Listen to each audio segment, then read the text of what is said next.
What is shaking? Holy fuck. That deserves this right here.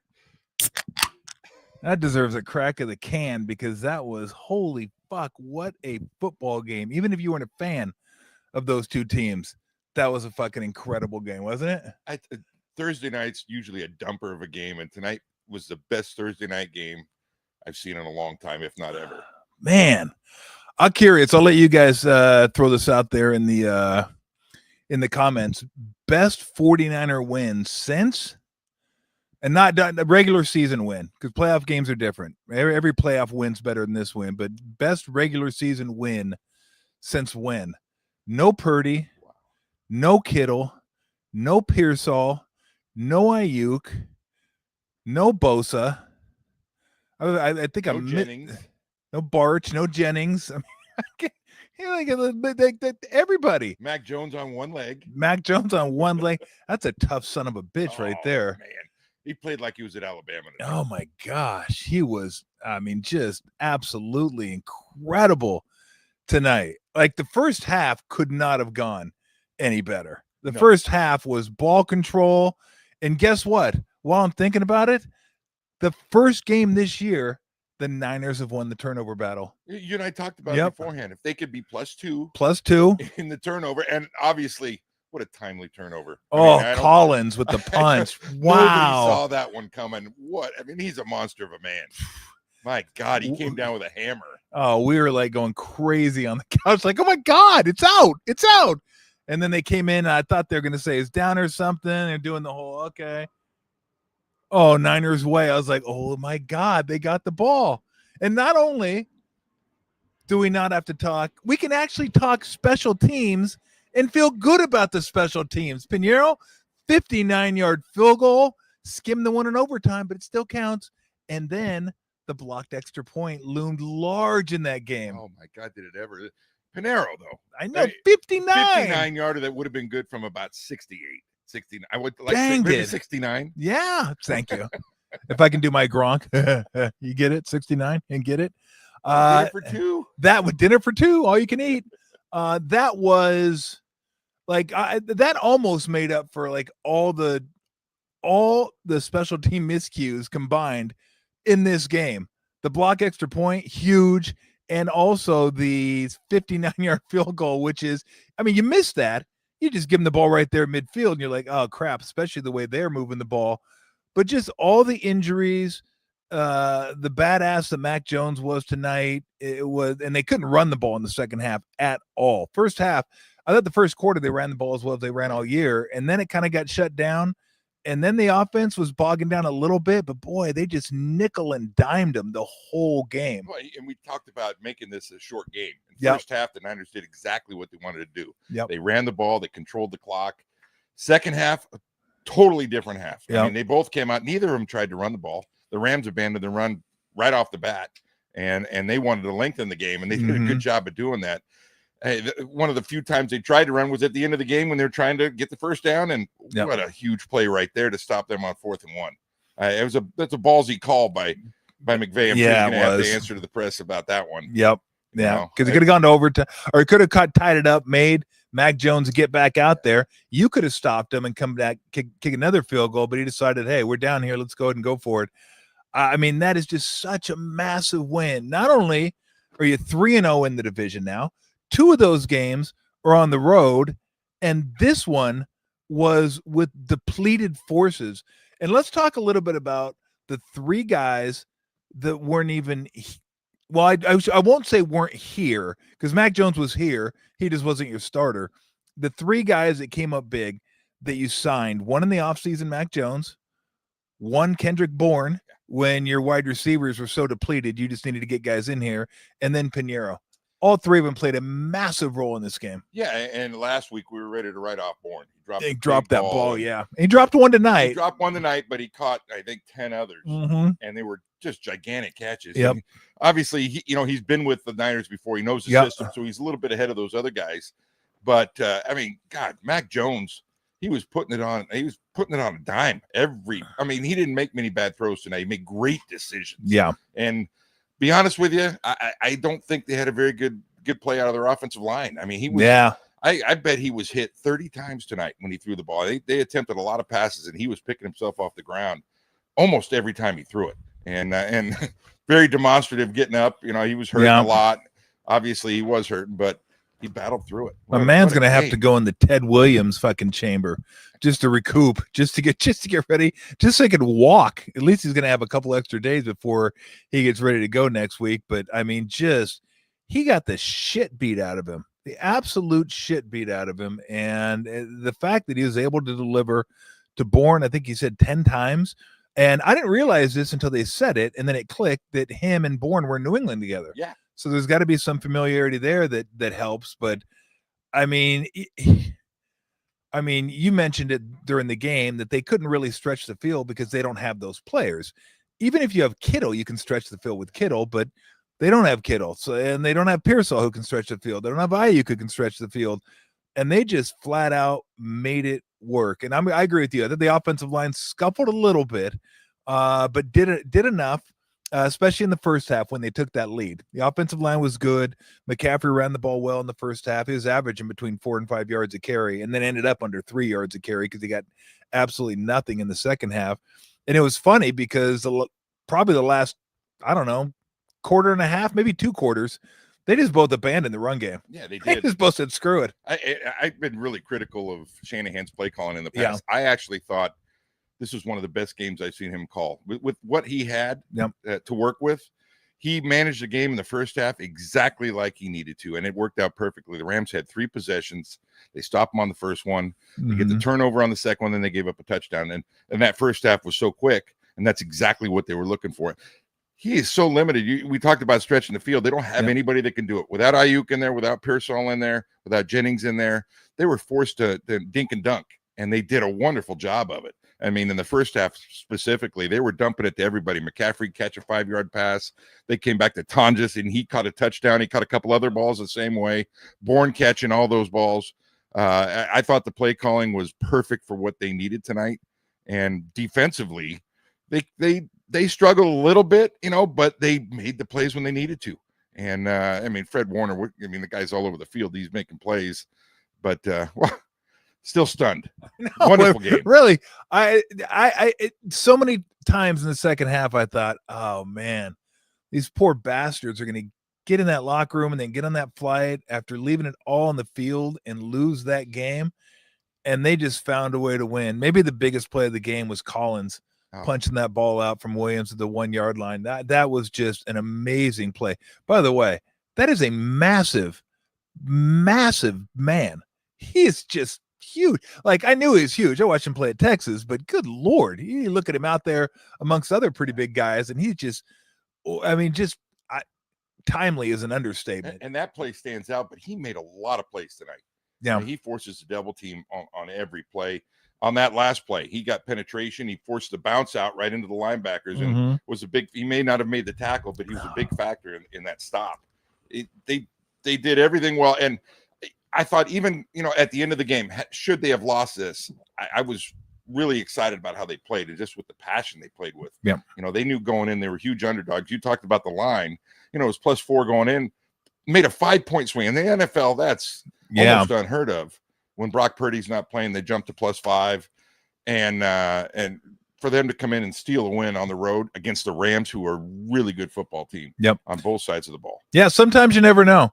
I thought it was going to be the worst bet I made all year. I took the Niners at 4, and then I went to 4.5. I go, oh, the Niners always play the round. I'm gonna take it at 4.5 because I was dumb and I didn't think, you know what, Purdy did get hurt last game, and Pearsall was hurt at the end of the game. Maybe I should. And then I went to 9. I'm like, I'm an idiot. Look at all this, the negative line value that I got. Just stupid play. Should have waited. If I would have waited, I wouldn't have bet it because all the injuries came out. And sometimes stupidity works in your favor.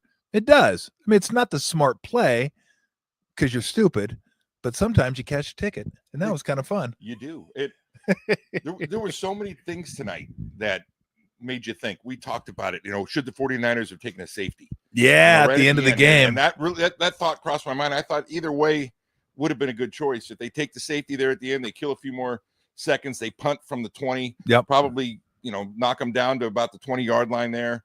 Make them have to go a little bit further. Obviously, the right decision now. Yep. But there was a lot of thinking going on. A really strategic game. One of the most strategic games I've seen in a long time. And I thought the Niners did a really good job of bottling up Williams, the running game, because the Rams gave up on the run. They just did not run the ball. They said, "Screw it, we're just gonna pass." The Niners weren't getting a lot of pass rush, occasionally here and there.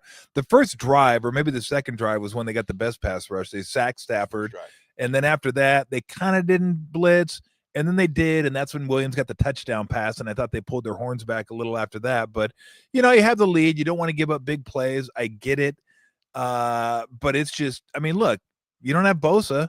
And it's going to have to be something you deal with the rest of the year unless you go out and get somebody. If you don't go out and get somebody, now there's always the possibility.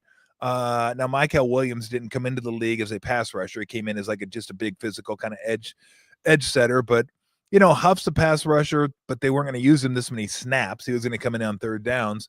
So either you go out and get somebody or you're just going to have to be creative every single week. But again, holy fuck. That was wild. And then with Pinheiro now, I feel like, hey, the Niners are kind of I feel like we're like other NFL teams, right? The Niners are like other NFL teams. They have a kicker that when he goes out there, you just kind of expect him to make him, especially the easy ones. Who used to cook for them? Yeah, moo. How things have changed. 4-1 last week. Man. We were reeling, going, God, they lost to the Jaguars. And now they got to play the Rams. This is a signature win. Yes. And this is something that's going to give them so much confidence. Not saying they're going to win every game, but it's got to give them confidence so we can go into a road game against a good football team and beat them without the guys we had. They're going to get healthier and week to week, and I don't think the bye week can come soon enough. And to try and get some of those guys back, and it doesn't get any easier, as they go. But God, they got to feel so good about this. This was a gravy win. Really, at this point, it was a gravy win. I didn't expect them to win. I don't think you did either. No. I don't think many people did. Obviously, the betting line didn't. No, they certainly did. No, you just keep stacking these wins and try to, keep plugging the dike. And then all of a sudden, here comes Kittle. Here comes Pearsall. Here comes Purdy. And don't start with Mac Jones was a badass. He was awesome. Purdy's a quarterback. Bosa's not coming back, so he's done. But you start getting all your weapons back, and I'll tell you what, this offense is going to look pretty good if it's a big if in the NFL. If your receivers can stay healthy, Bourne, Robinson, Pearsall, Ayuk. now you're saying, oh, we got plenty of guys now. We're really good, and all this is doing is adding some depth. Yep. Which they didn't have at the beginning of the year. These guys are getting experience, much needed experience and confidence, not just at the quarterback position, but look at these wideouts. Those guys really in about 3 or 4 or 5 weeks probably won't be on the field very much. Yeah. But now you feel comfortable putting them in because they can do it.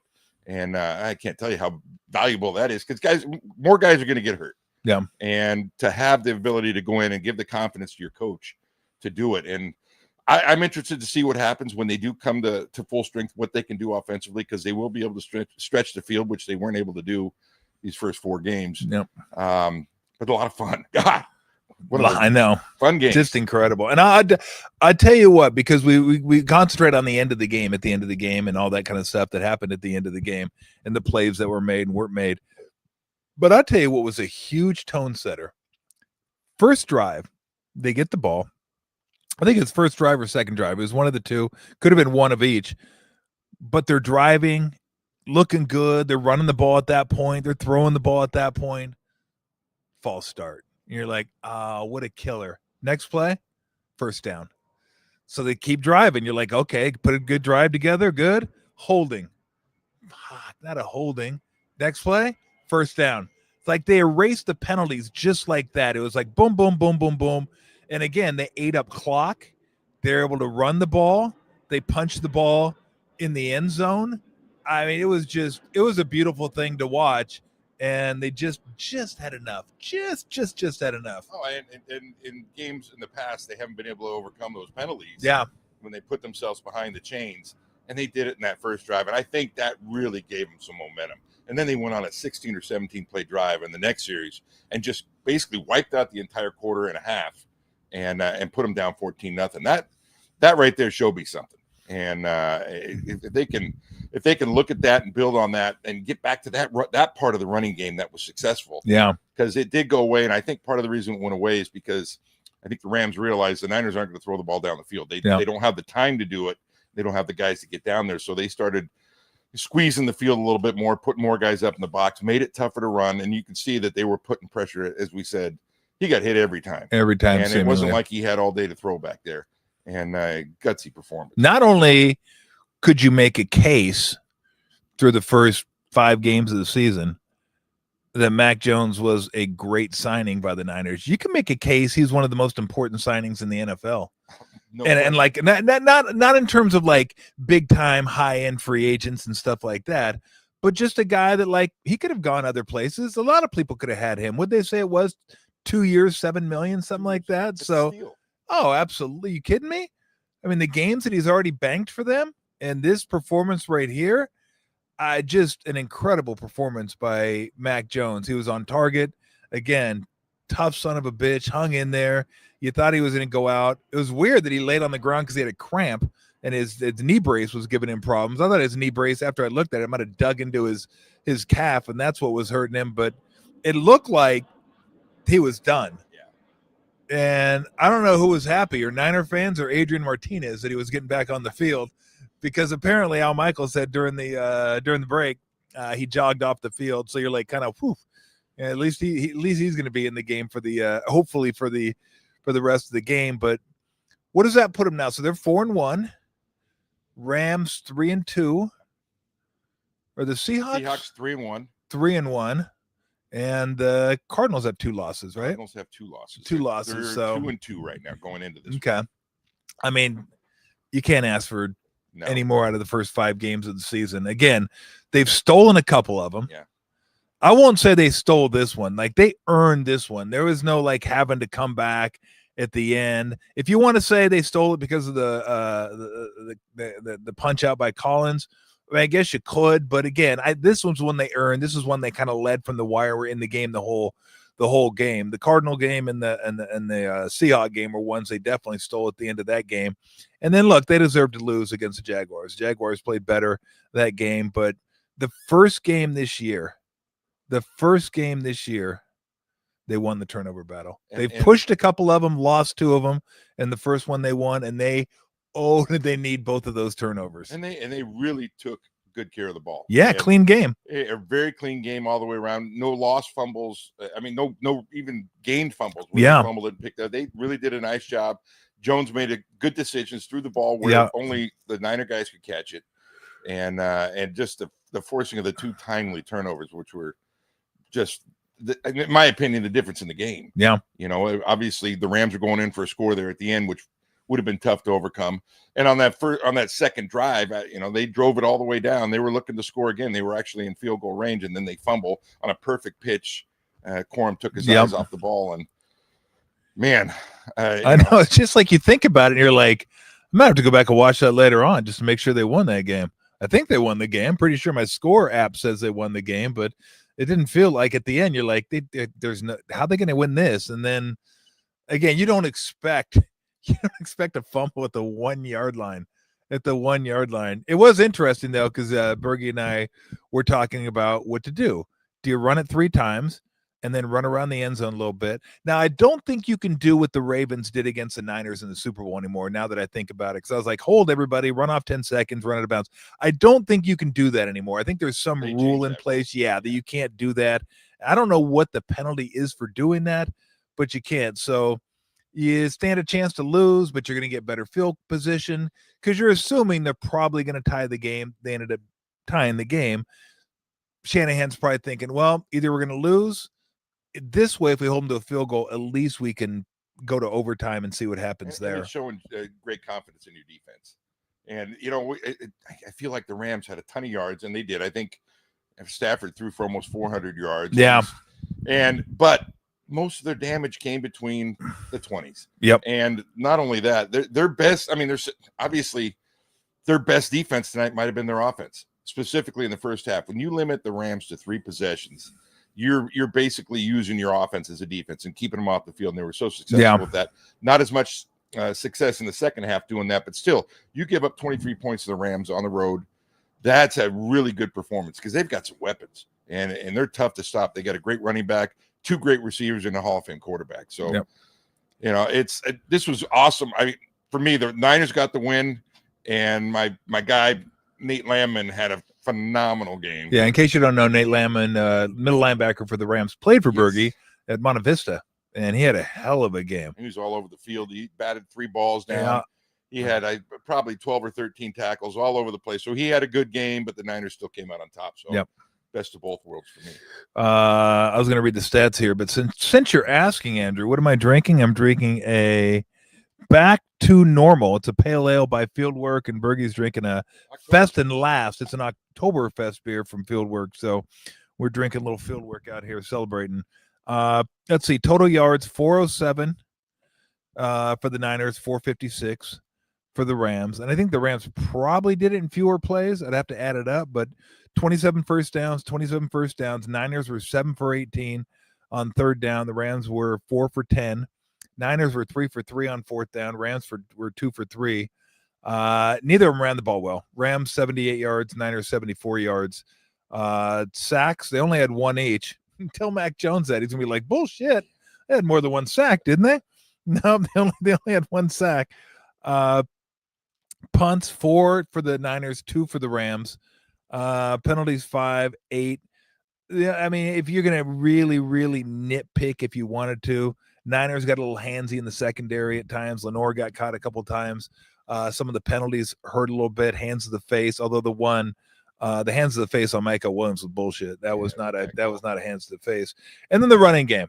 Like at some point they got to get this thing fixed, but you haven't got it fixed this year, and you're 4-1. So at some point when those weapons come back, to your point, they're going to be able to stretch the field a little bit, and that's going to open up a little bit more room for McCaffrey. I bet you if you looked through the first 5 games of an NFL season, you would be hard-pressed to find the gap between a running back's running stats and their receiving stats, because he might lead the league in receptions. Well, no, Nakua does that. These guys open every play. It's like, how do you go from Cooper Kupp to Nakua, where the guy's like open every single play?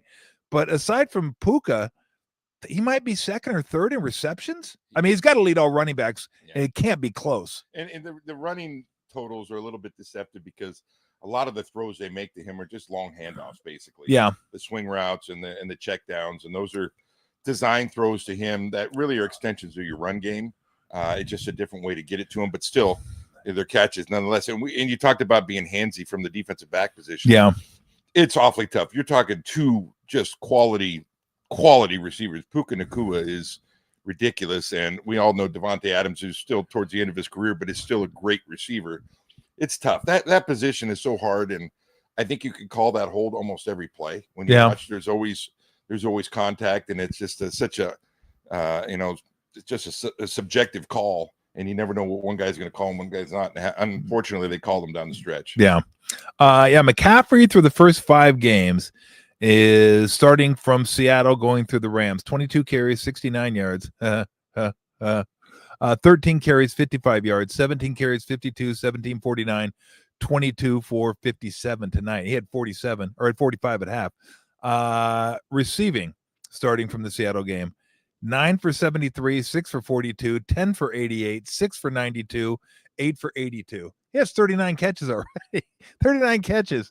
And Puka's leading with 52. Yeah, so he can't be too far behind. And my quick math tells me for yardage, it's 170.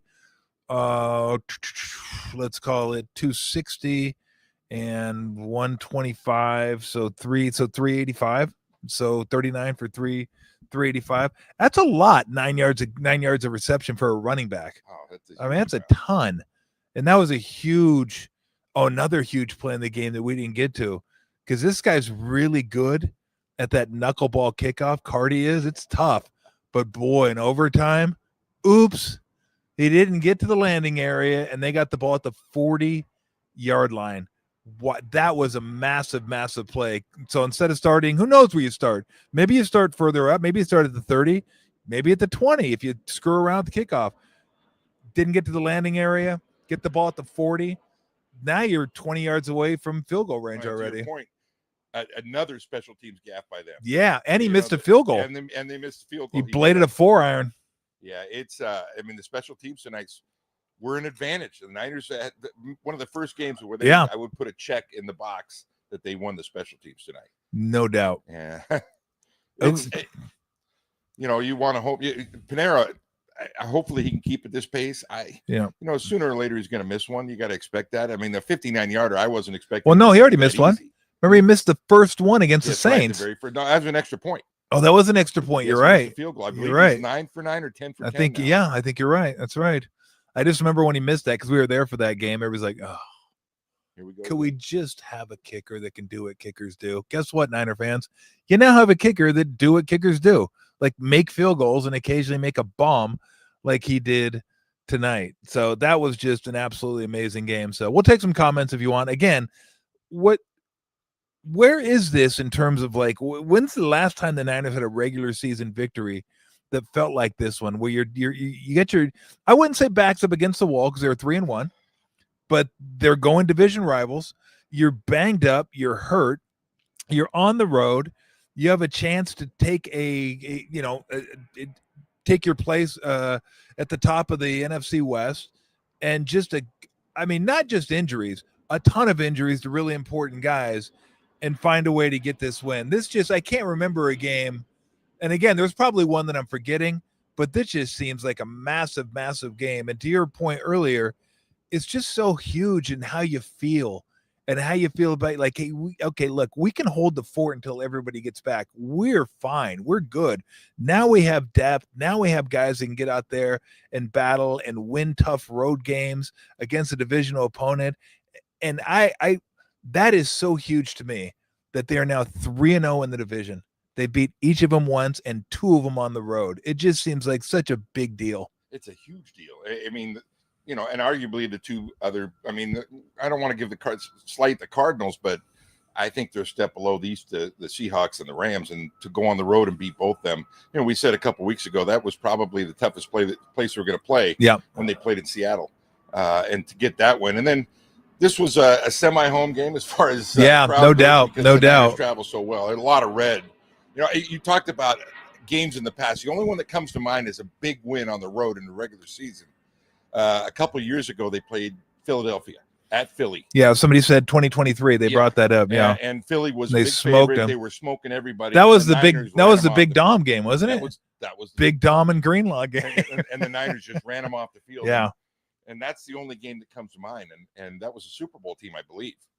Yeah, I want to say they had another one in Philly years ago. This was a Harbaugh, and this was when they just started their ascent, and they won. That was like the Justin Smith era and stuff like that. And they went back to Philly and won that game. I felt like that was a massive game for him too. Yeah, they just call that the big Dom game.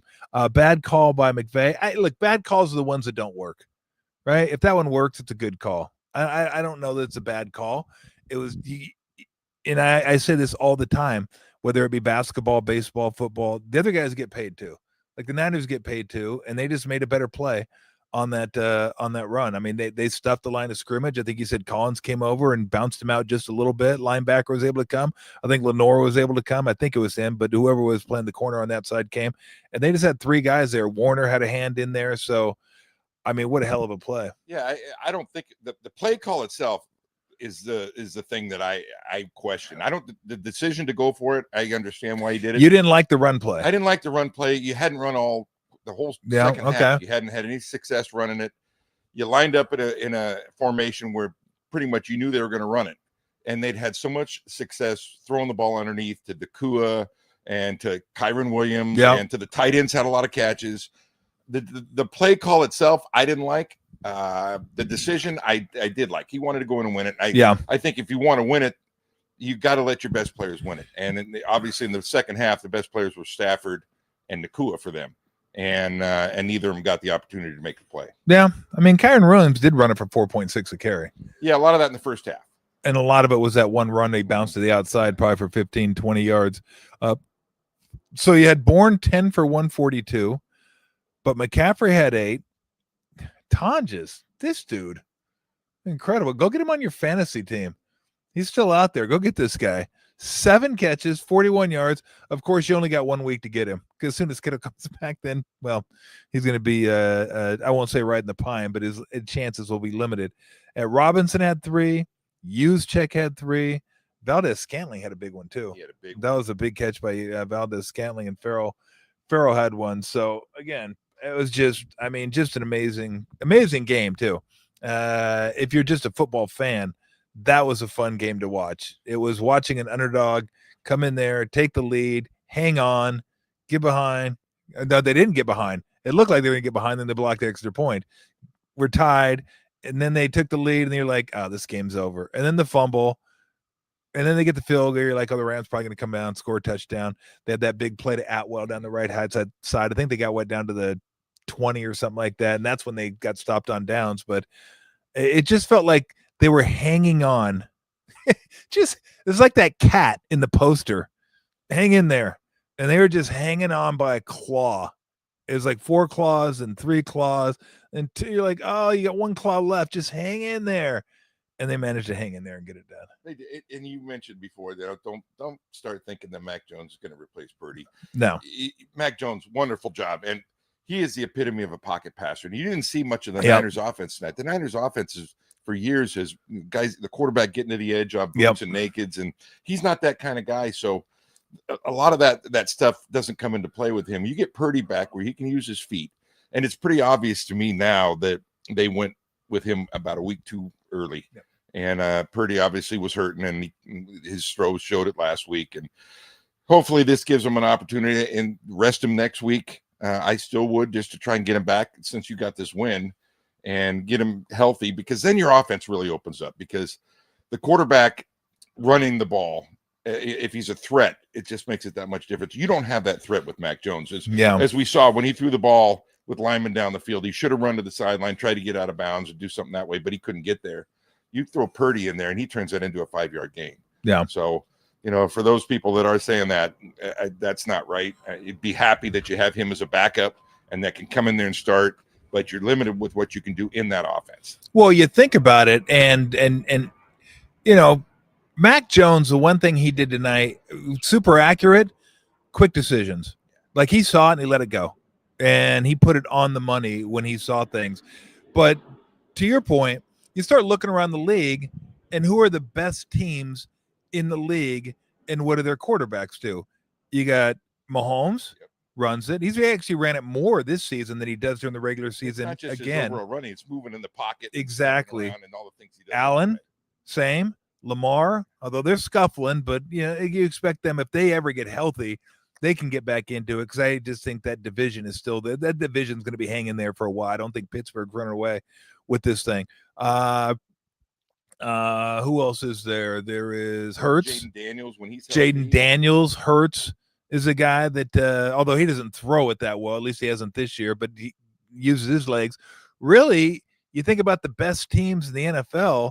I mean, Baker can run it a little bit too. The Rams are probably the one team that you have a strict pocket passer, and that's fine. You're like good having that guy in the pocket. He doesn't run, doesn't do a lot of boots, stuff like that. He doesn't really he's not a threat with his legs, unless I'm missing somebody. I mean, most of the teams that are really good, that seems like a requirement in the NFL now, the way the offenses are run. You better at least have the threat of, hey, if you're not going to guard me, I'm going to use my legs. And if you don't, they're going to burn you, and it brings the defense up a little bit, and then you can start picking them apart behind them. And you have so many quality elite pass rushers in the league that are getting to the quarterback. If you can't move, and then you're in trouble. If they know where that throwing spot is every time, he's going to take 5 steps or 7 steps and be in the same spot. Eventually it catches up to you. That's where we talked about the Niners, not their lack of pass rush, really scared me tonight, because Stafford's the kind of guy, if he sits back there, he can pick you apart. And he did. He threw for 400 yards, and he wasn't able to get the ball down the field at the end. And like I said, between the 20s, they got a lot of yards, but their defense really came through in the red zone. That's for sure. If we were to do, I'll ask you this. If we were to do 3 stars, hockey style, 3 stars of the game, who are your 3 stars of the game? Mac Jones. Okay. You know what? Every week I'm picking Fred Warner. Okay. And I'd probably go Kendrick Bourne. Ooh, that's a good call. Tonight. That's a good call. My 3 stars would be Mac Jones, Pinheiro, and Collins. I mean, that's those 3 guys. But Bourne, I mean, how could you go wrong with Bourne? And then, I won't take Warner just because, I could take him every game. You can give him your first star damn near every game because, he's Fred Warner. So, just an incredible game. All right, let's take some comments and we'll see what you guys have going. Let's see. Your boys, the Bergman boys. Oh God, what's this going to be? I'm afraid. Do we think Shanahan was calling plays that were timid tonight, especially in crunch time? I think he was calling the right plays for what they had. You know, you can't. It's the old adage. You can't, and I don't want to use this as a bad term, but you can't make chicken salad out of chicken shit. Yes. Not that they're chicken shit, but they. Well, it'd be bad. Have their it'd be bad chicken salad. Yeah, is really what it would be. And to try and do things that you're not capable of, that's not good coaching. He knew what they were capable of, and he's practiced with them all year. He knows what each guy can do. And as a coach, you can't put those guys in a situation to do things they can't, because that's just an avenue for failure every time. And I thought he put them in the position to do the things that they could do well, and they executed it very well. Yeah, and I would think of all the plays he has at his disposal. Those were shrunk quite a bit tonight. His play sheet was probably shrunk quite a bit. All right, Andres wants to know, Mac Jones helped the line on a few plays by getting rid of the ball quick, especially in the first half. I think he did. I think he definitely helped the line. Oh, he totally helped the line. He still was taking shots on those. He get rid of the ball quick, and there was a couple. How many times was he picking himself up off the turf? And that's going to be an issue. McKivitz did not have a very good game. McKivitz did not have a good game. He looked like he had lead in his feet. They were going around him so quickly. And then he wasn't able to step up because they were getting pushed inside too. There was a couple times where he got the throw off. I actually couldn't believe he got the throw off. Yeah. There was one I think it was in the fourth quarter, and they were down trying to go in for a touchdown, and he threw it out to the flat. He couldn't even follow through. There was 2 guys in his face. Yep. That ball could have been picked, but he threw it in the only spot he could for an incomplete pass. So enough. I mean, we can't say enough good things about him. I can't. He just And I also want to say too, and I think it was Young. I don't think it was Verse. I thought it was Young. Could have been somebody else. I thought landing on a quarterback was roughing the passer. If that wasn't landing on the quarterback, landing on Mac Jones at about the 10-yard line going in, I don't know what landing on the quarterback is. Just because you put your hands up doesn't mean like, oh, yeah, it wasn't me. Look, anytime somebody does this, they did it, period. That's just rule of thumb. That's in any sport, any country. You do this, you're guilty. Do we think 3 straight runs inside their own territory after the strip was a good idea? Yeah. You know what? With 3 timeouts, you give Stafford – if they left any timeouts for Stafford, you're looking at probably more of an opportunity to score a touchdown to win the game. Yep. And they forced him to use those 3. I thought that was the right thing. And they got lucky because there was a holding on the punt return. Exactly. And that put it back behind the 50. Yep. And we still thought, okay, well, they don't have any timeouts left. It's going to be tough for them to score. If they'd have had a timeout or 2 left, then they have those opportunities because they get that. Yeah. We saw how quickly they got down the field. I mean, there was 2 or 3 throws. They're in the field goal range. Yep. So, yeah, I think definitely that was the right play. Yeah. Yeah. I just, again, I thought about the safety in that situation, but that was probably nice touch with the pumpkin too, by the way, in the top right-hand part of the screen. Mike Myers approves. Hey, this is like a sweet setup. We got the fire. We got Mike Myers.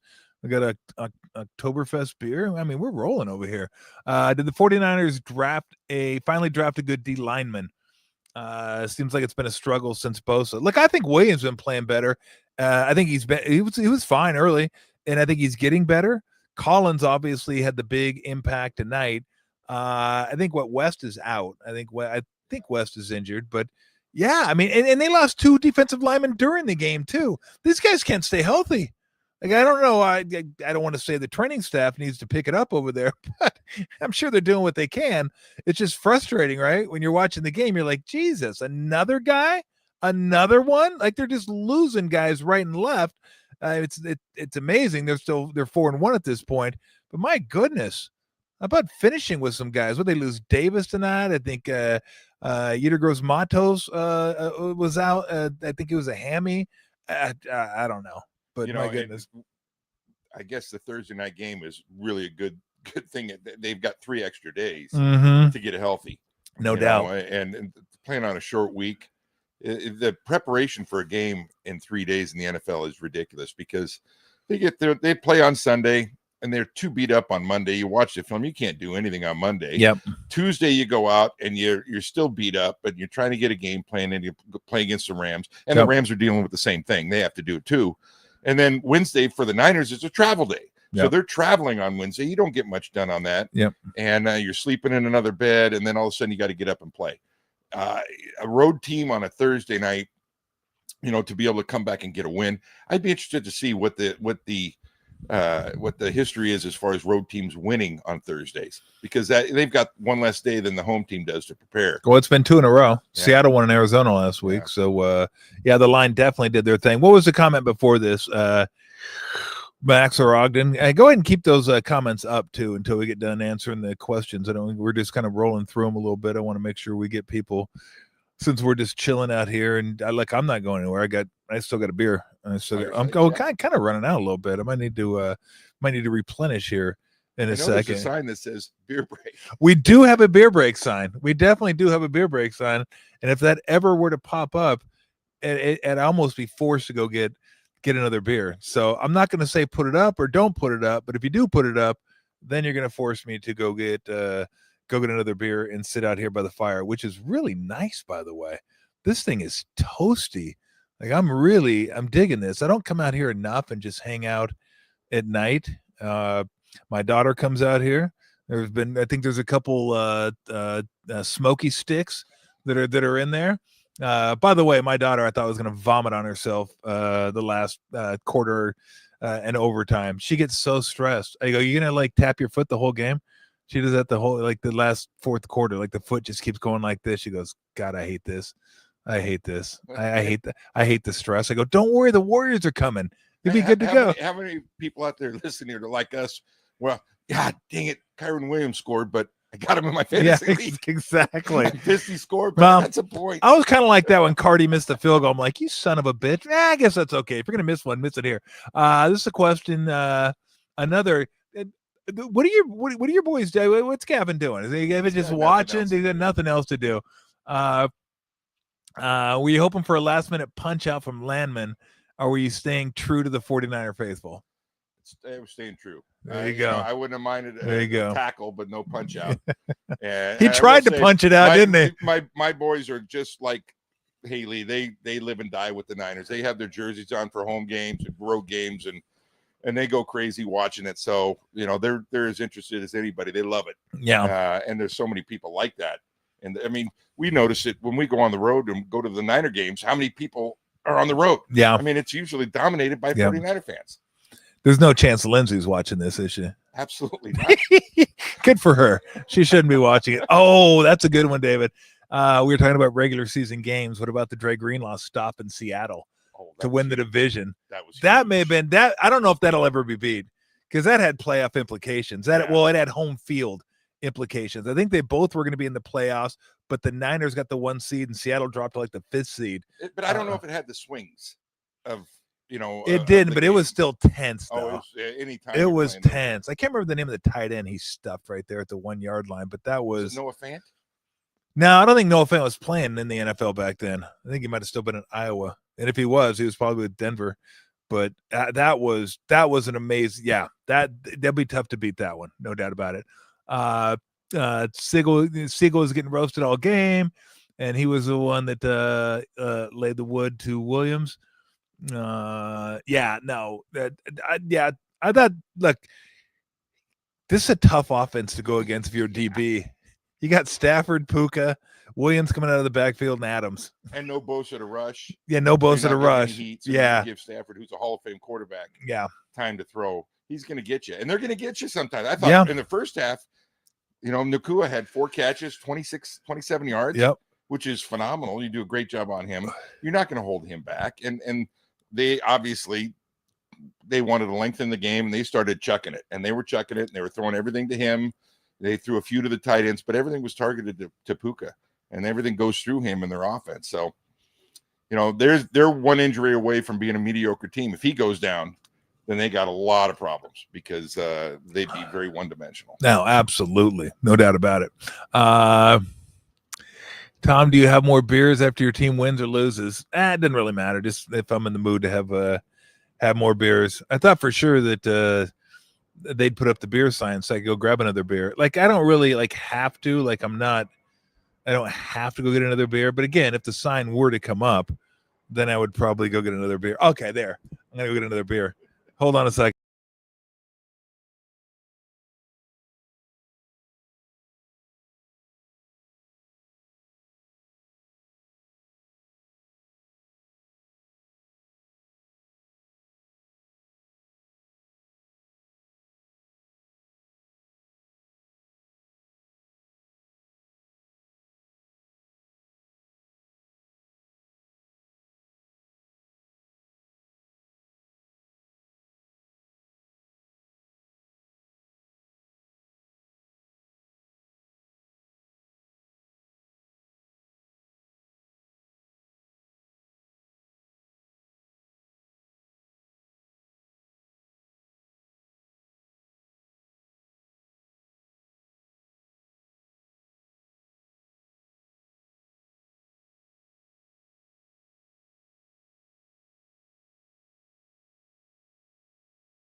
All right, we're back. Thank you for that. I appreciate you prodding me. I think I prodded you into prodding me to go get a beer. I'm going Oktoberfest too. Do the 49ers make a trade for a D lineman anytime soon? I would say this. I would think John Lynch is probably scouring the phones, asking what's out there, seeing if anything's available at the right price. But 4-1 gives you a little leeway now. You don't feel desperate. You don't feel like you have to make a trade. You don't feel like you have to make a trade that's going to be somewhat one-sided. So you can sit back and wait a little bit. But look, we all saw the pass rush tonight. It wasn't great. And they're going to have to be pressured no matter who they play to get to the quarterback. So I think the more they win, I think the more he'll be eager to try and go get somebody to help this team. Because if you start seeing a team that can build a 2-3 game lead in the division at some point, like, I don't know if that's possible, but if they do, then you're thinking, well, damn, if we can get to the playoffs, be a high seed, play at home, maybe get a bye. I mean, we'd still go way away from that. But then you're thinking, hey, let's go help these guys out and then help this team out and see if we can get somebody to get to the quarterback. I mean, Hendrickson's always going to be a guy that's out there, and Cincinnati has looked terrible the last 2 games. I said earlier this week, look, they're 2-1. They're not going to get rid of Hendrickson now. If they keep going this way, and keep looking ugly in the process, then they might start thinking, okay, let's get some draft picks for next year. But we'll see what happens with that division. But yeah, I mean, I don't see, again, I know John Lynch a little bit just from talking to him, but I guarantee you he's listening to everything, and him and his guys are probably looking and go, okay, who can we get? If it's not a big guy, just get some more depth, get some guys that can come in on 3rd down and get to the quarterback. And to your point, every week that you win, you can hold off. And each week, more and more people become available, because as teams start to fall out of the playoff picture, teams, young teams want to build draft capital. They want to get some draft picks, so they're going to unload some guys. So if they can keep winning, they should hold off for a little bit. Hendrickson right now is the guy they could target. Cincinnati, like you said, is heading downwards. But there's a lot of teams in that situation. And when they start to go, they're going to look to dump guys and improve for the future. So if they can hold off a little bit, more and more guys will become available. And I also think it depends on what the other team wants. Are you willing to give up that much draft capital? And we've seen what's happened to them in the past when they've lost that. They've lost some of their depth. Yeah. And you know, I think they're a little leery of that. So I wouldn't be shocked if they wait a few weeks. You know, 4-1, they're right where they need to be. They're leading. They're in the top of the division. Yep. You know, try and get to the bye week and see what happens. And, you know, if there's somebody available out there that they could get and not give up too much draft capital, I think they'll do it. Yeah, I would think so too. All right, Manny. Will there ever be a meet and greet like at a bar or brewery or something? Bro, I just did that like 2 weeks ago or 3 weeks ago. I was at a field work. Where were you? We were at a field work. We had Ratto out there just soaking in the sun. Like Ratto just attracts sun. I don't know what it is, where the sun is, where he is, but it always finds him and just turns him into a lobster. And so we were out at field work. We'll probably get back to field work again one of these days. I think I've told you guys that field work's now sponsoring the show in part. So want to thank Barry for that. And obviously it's a perfect fit because, you know, I love field work and I love beer and love talking about their beer anyway. So yeah, if we do it, we'll probably do it at field work. Although we talked about there's a bar in Dublin that Cam Inman wanted to go to. I know the owner of the bar that Cam knows. I don't know him, but Cam knows him, said he wanted to have us out. So we'll probably get out there again. But you're going to have to pay attention. Like, I'm not sending fucking invitations to everybody. I'm not going to do handwritten invitations. You're going to have to listen to the show, find out where we're going to be, and then show up. This is for you, Berg. Do you think the turf toe could be impacting Brock's ability to plant throw? If so, what would the result be on the throw? You know, if you have a bad toe, turf toe, it's such a weird name. You know, you think turf toe. It sounds like no big deal, right? Come up with a different name. Yeah, it is. I've had it. It's so painful, and the only way it gets better is through time. There's really nothing you can do about it other than having time, and it definitely affects your throw, especially if it's your front foot. And as a quarterback, when you throw, you've got to get over your front foot to pull that ball down. Otherwise, it's going to sail. And you saw all of his balls last week. A lot of them were sailing high. Yeah. A lot of them didn't have a lot of power in it, because if you can't get over that front foot and drive the ball, then you really aren't going to be that effective, especially at that level. Things happen so quick, and you saw that. He's never had a overly powerful arm, but it's much stronger than it showed last week. That's for sure. And he's much more accurate than that as well. And part of it was he hasn't played in a long time, but I you know, due to the fact that they didn't even suit him up, they didn't even make the trip. Yeah, that tells me that they brought him back a little bit too early, you know, in hindsight. But you know, that's you're right though, because with turf toe, you like somebody has turf toe, the first thing you think is soft. Just get out there and play. You go out there and play.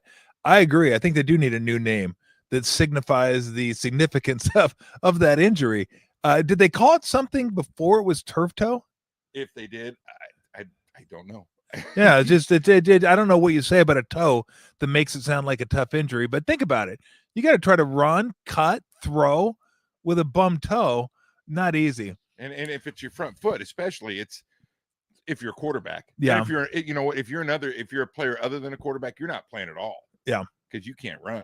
And so, you know, hopefully an extra week here, maybe next week too, give them another week, and just keep biding your time, keep winning the games, and get your guys healthy.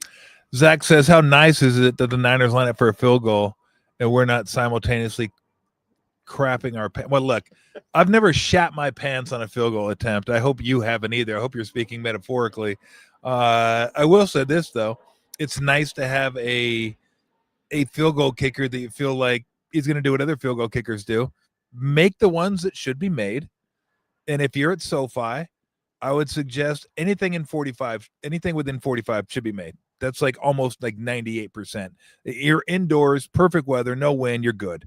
It gets a little trickier on grass, but still, the legs these guys have, I mean, and then occasionally make the bomb like he did tonight, which was awesome.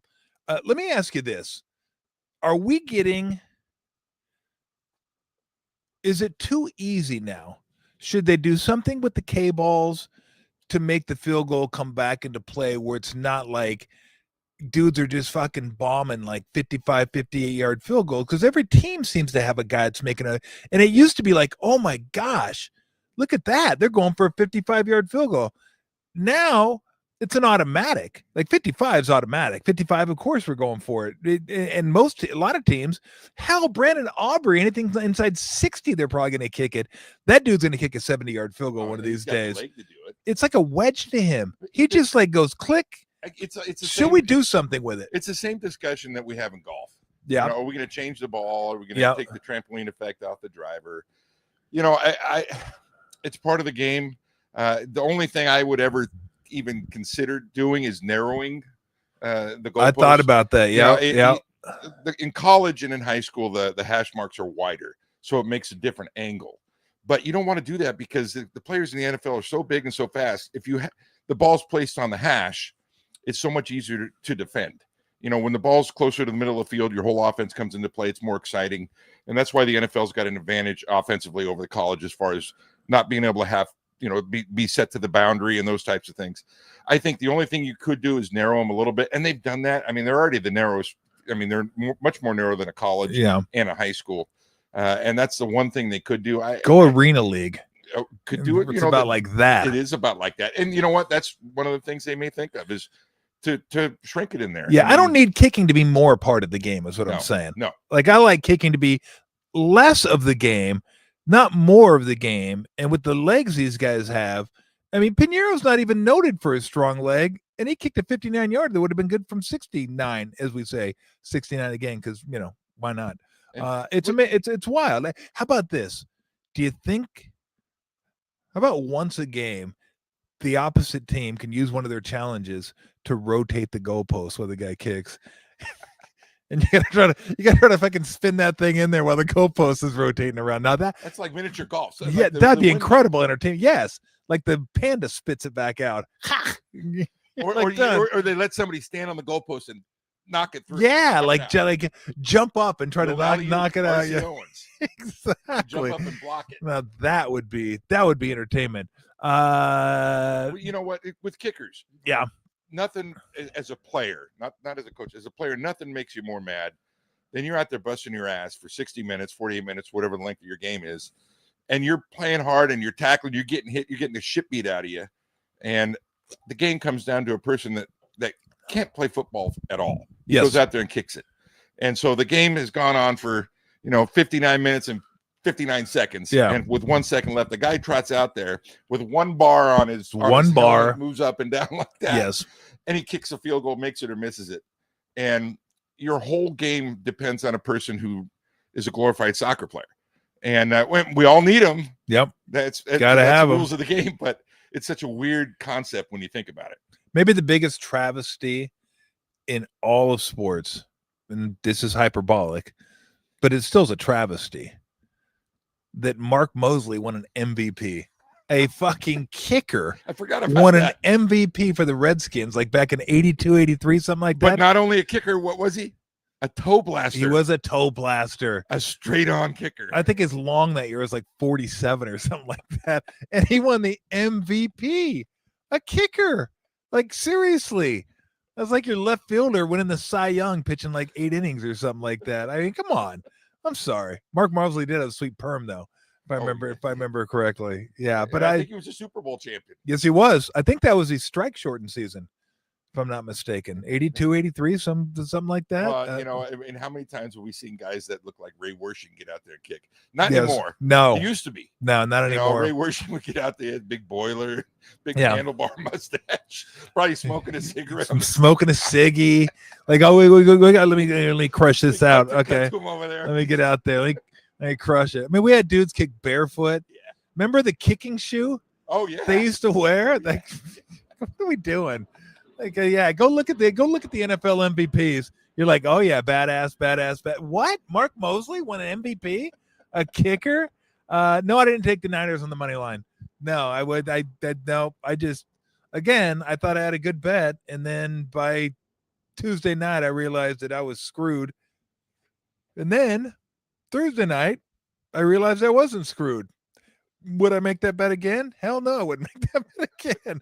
I might take him at 9, but I wouldn't take him at 3.5 or 4. All right, we got biggest weakness: edge rushers, cornerbacks, or O line. I'd go with O line. I'm with you. I think I'd go O line too. I mean, the running game has not been effective, and they've given. I mean, I don't care who the quarterback is. You can't take that kind of pounding much more. Yeah. And they're going to go through a lot of guys if that happens. And they've got to shore that up. I don't know how you do it. Yeah. That's the thing is guys don't get rid of linemen. I mean, it's tough to get out there and get guys. You got to develop them and draft them. Get to the draft. Take offensive linemen. Yeah. And that's what they need to do because said McKivitz tonight. Trent Williams he's getting old. I mean, he's only got a little bit left in him, and he's not what he was. Yeah. And was Briegel the center or Brendel got beat like a drum on a couple of plays, and they got pressure on Mac Jones with that as well. So I think the offensive line is a huge problem right now, and until they get that shored up, you're going to see a lot of games like this. Yeah. I would like to thank the guy, too, that came up with that saying, beat like a drum, because there's so many different ways he could have gone with that are so un-PC. So un-PC. And I agree. Offensive line, I think with the defensive line, would they like to get edge rushers? But what are you going to do? I mean, fucking Bosa went out. He's one of the best edge rushers in the game. I mean, you can't plan for that. And as far as stopping the run, they've done a much better job with that than they have the last couple of years. So that's not an issue.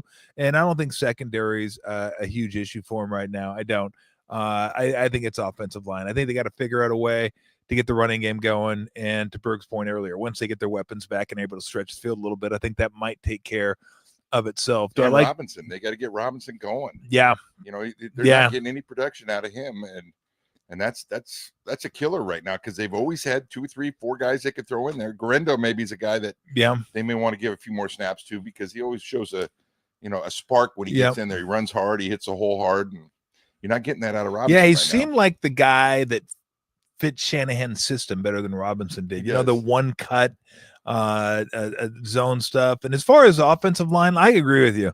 If you took an offensive or defensive lineman to your first round pick every year, I wouldn't argue that at all.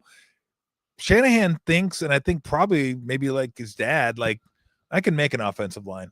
I can use these guys and coach them up and get them to do what I need them to do. I'd still like to see a big time offensive lineman if you can get one. And I think now that they've kind of taken care, because next year, I mean, we don't really need to get into this till the offseason, but the defensive line, they flooded this year. And I think they got some guys that'll be there for a little bit. So that should be taken care of with Fred Warner, Winters, and if Martin's a player, they've got the linebackers. I think they got the outside taken care of. With Upton Stout this year, and then Green playing, and Lenore playing. The safeties, Mustafa will be back at some point this year. McCaffrey maybe has a couple years left. Wide receivers, you got those guys signed. You got Kittle signed. You got so maybe next year's year you just go, let's get 3 offensive linemen. Let's get 3 of them and just try to bolster this thing. Game right there. I've always said it. Take as many linemen as you can. Take the best guy on the board, and you can't go wrong because that's where the whole game's won. Yep. Up front, both offensive and defensive line. As you said, they really did a nice job of getting some good defensive players. Warner, God, the thing that, we listened tonight, it's hard to believe it's his 8th year. It's incredible. And he's still playing at that level. And how long can he do it? I mean, he delivers so much punishment, and that's going to take its toll on his body. And even though he's a physical specimen and he makes plays sideline to sideline, 8, 9 years playing that position, they're going to have to get some depth there too. Because I don't even know what they have behind him to move in. That obviously it's a big hit if they. Yeah. Oh yeah. Like him. No, absolutely. Look, you can replace wide receivers easier than O-line because there's just not a lot of people that size that are that athletic on the face of the earth. There just isn't. You get a lot of big guys that can't move when you see those all the time. And then some of them have been playing the NFL. You watch him move, you're like, fucking this guy can't even move left or right. Like he's slow and he's lethargic. And then you watch college sometimes, you're like, good Lord, this guy has a scholarship and then you realize there's just not a lot of those dudes around. And when you get them, they don't trade them. Very seldomly do you see a guy in the peak of their career leave that the teams just don't let him go. Yeah. You get a guy like Trent Williams at the end of his career, we got him, and the prime of his career, we did not. Yep. Because teams aren't willing to get rid of those guys. You can't replace them. There's not enough of them there. And so that's one of the things you have to develop. One of the few positions that you can't go out and trade for. Yeah. Because guys don't change teams that often. What do you think about the OT rules? You like them? I like them. Yeah. You know what? It gives everybody an opportunity. I think it stems from that game with KC. Mahomes KC and Buffalo. And Mahomes took it down. They scored a touchdown. Allen didn't even get a chance to get the ball. Yep. And so they went, you know what? That's not right. Let's change it. I think it's for the better. Gives everybody an opportunity. I guess if you're a coach in a perfect world, you get the ball first, take all 10 minutes off and score at the very end, and game's over. Of course, going back to that game, if you're Buffalo, how about just fucking stopping them with like 13 seconds left? Maybe you could do that too. My perfect overtime, and this is just for the playoffs. I don't think you need it for the regular season, although it comes close to it because after 2 possessions, the time's about out anyway. In the postseason, I would say, give me 15 minutes. We're going to play an extra quarter. And then if we're tired after that, then we'll go sudden death. We're not going to keep going. It's not soccer. But like soccer gives you an extra period. So if you get scored upon, you can come back and score and tie the game and even win the game. I would like an extra quarter, just 15 minutes, go out there and play, but only for the playoffs. I'm not disagreeing with it all. The only thing that's tough is the physicality of the game, especially in a playoff game. You're really risking injury. Guys been out there that long. Yep. So, I mean, I agree with you. That would be so much more exciting and a little bit more fair for both teams to be able to go out and play it off. That's the one thing that football is that soccer isn't. It's not as physical. So you risk the opportunity of a guy getting hurt. Yeah, no doubt. Well, that's why in hockey they go to the shootout. Yeah. I think they have 4-on-4 for, what is it, 10 minutes or 5? I overtime, I'm never really quite sure. But then they go to a shootout, and it seems dumb, the shootout, but you can't have hockey players playing 4 overtimes in the regular season. Now, during the postseason, you go until someone scores a goal. It could go 6 overtimes. I found that out. I think it was 5 overtimes, though, when the Sharks lost to the Stars many, many years ago. My DVR almost ran out. I'd have been so mad if I'd invested like 5.5 hours in a hockey game, and then I missed the end of it. It's just, I came close twice. That game I came close in, and game 5, I want to say, when the Red Sox came back from 3-0 against the Yankees, I had 6 hours, 3 for the game, 3 extra. I think Big Papi singled, and Damon came around to score, and he was just about to touch home plate, and it cut out.